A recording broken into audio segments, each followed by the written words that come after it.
Well, Gaffer, on to a new week and a tough-looking one at that, but how are you feeling now post-Sheffield United?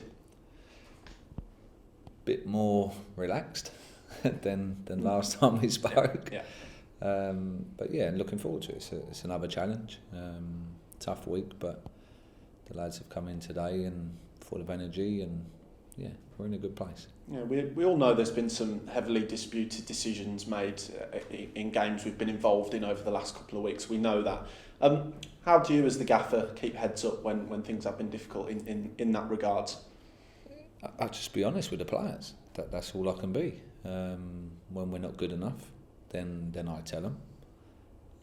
But the other night we didn't do too much wrong, and we got punished, and for no fault of our own. And I tell them that.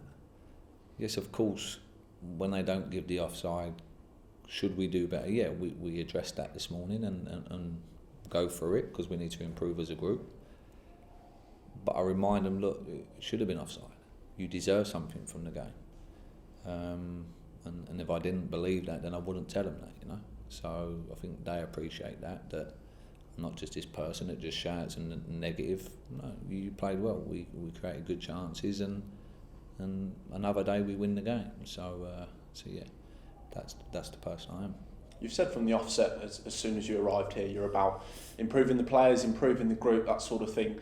Are we beginning to really see improvements now? Because over the last few weeks, the football seems to be getting there. You've got players in January that seem to be buying in what you want to do. Have you seen improvements out on the pitch?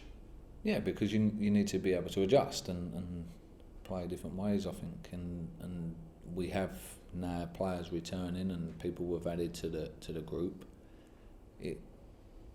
Now we can start doing the things we want to do. Like if you think, when we had the numbers at the start of the season, we went to Sheffield United and won convincingly. So once we've got the players, then the things we do on the training pitch it's improving them. Like I see it every day, you know. So yeah, for as long as I'm here, that's what I'll keep doing. I'll keep trying to improve them, tell them the right things that is going to improve them, and then it's up to them as an individual to take that on board. Some can, some can't, but as a group, I definitely see it improving, and it's great to see for me. We've spoken a lot about the new lads in recent weeks, rightly so. They've settled in extremely well, but one person back in the team playing well and beginning to really pull strings in that midfield is Ryan Woods. What's the key to his recent improvements on the pitch now he's back in the side? I think with Ryan, it was a difficult one with him, because I think he had a good relationship with Chung. Ryan's the type of person that wants to get on the ball and get you playing. And once we lost Chung, then it's like he had that outlet taken away from him. You know, we knew we could always play with him, and things would come off. But then we lost that, and all of a sudden, technically, we wasn't the same team, and that affected him in a negative way. Not because it's his fault. That's just, unfortunately for him and for us, that we lost players, and he was the one that suffered from that. But now we've got players coming back again, and now we've introduced new players and some good, technically very good players. And now you're seeing a different player again. He's playing with a smile on his face, and he's looking like the player that we wanted to bring here in the summer. Troy Deeney, one of the lads on his way back. He's back part of the group, I understand. Also appointed club captain in recent weeks as well. We haven't asked you about that just yet. What's the thinking with that decision? Well, Troy, he's a leader, isn't he?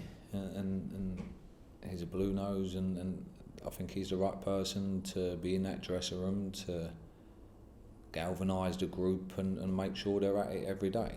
We do that on the pitch, but sometimes they can go into relax mode a little bit, and Troy's been a leader at his previous club for a long time. He was club captain there for a long time, and for me it was the perfect fit. I think when I told him, he said thanks, like, it's an honour. I know how much it means to him as a person, you know, so there will be no one cutting corners or doing anything like that. So he's I'm pleased for him, and I think he's the right person. On to Wednesday night and a trip to Bournemouth. A decent Cherries team were dumped out of the cup against Boreham Wood. I know you've been asked about it already, but does a result like that have any impact on their thinking, their mentality coming into a game like this? No. For a personal, selfish reason, I'd rather they went through. I know Scotty really well, so he won't have liked that at all.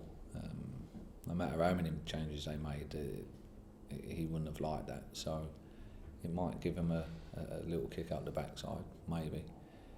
But you have to think they're going to bring in 7, 8, 9 different players when they play against us, and their bench is going to be stronger because some of their players couldn't even be on the bench. Some of their new players, Dembele and Kiefer Moore, like they was in the stand. So yeah, it's going to be a completely different outlook to the team that you watched yesterday. You alluded to their depth in quality just there. How do we go down there and take the game to them? Be on the front foot, and there's no point sitting back. Yes, I've got to accept that they're a passing team and they're going to have possession, and we've got to try and win it in the right ways. When we played them at home, I thought we were set up really well. It wasn't until like the 80th minute, I think they scored, and just from a long ball over the top. There was nothing pretty about it, apart from the finish.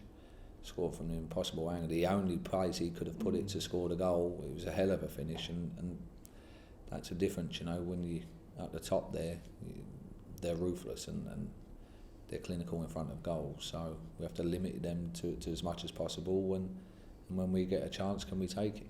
And you mentioned that home game there. We haven't been the only side to frustrate them throughout the course of the season. They've not had it all their own way in the league. Several teams have taken points from them in recent weeks as well. Is that what we've got to do? Know that they're beatable and know that we've got quality to go down there and cause them trouble as well? Yeah, because we've shown that already this season. Like, we went to Sheffield United, a team that in my eyes will be in the top 6, and we went there and won. And we've been to some difficult places already this season and gone toe to toe with teams and competed. So yeah, there's no reason why we can't. We've got good players in the team. Injuries wise, George Friend and Bella not around over the weekend. How are they doing? Bella's back. He had a bit of a bug, so he trained today, and George has a calf injury and he's going to be out for around 4 weeks. Okay, and just one final one there. Gaza picked up a bit of a knock, it seemed, on Friday night. Has he been able to run that off? Yeah, Gaza done well to get through the game, to be honest. He had a bad foot after the game before that on the Sunday. He couldn't walk Monday, couldn't walk Tuesday. But he managed to get through Friday, and I was expecting him to come in today and be struggling, but he's fine and he's out there and he's trained, so yeah, he's okay. Good to hear. Cheers, Gaffer. Cheers.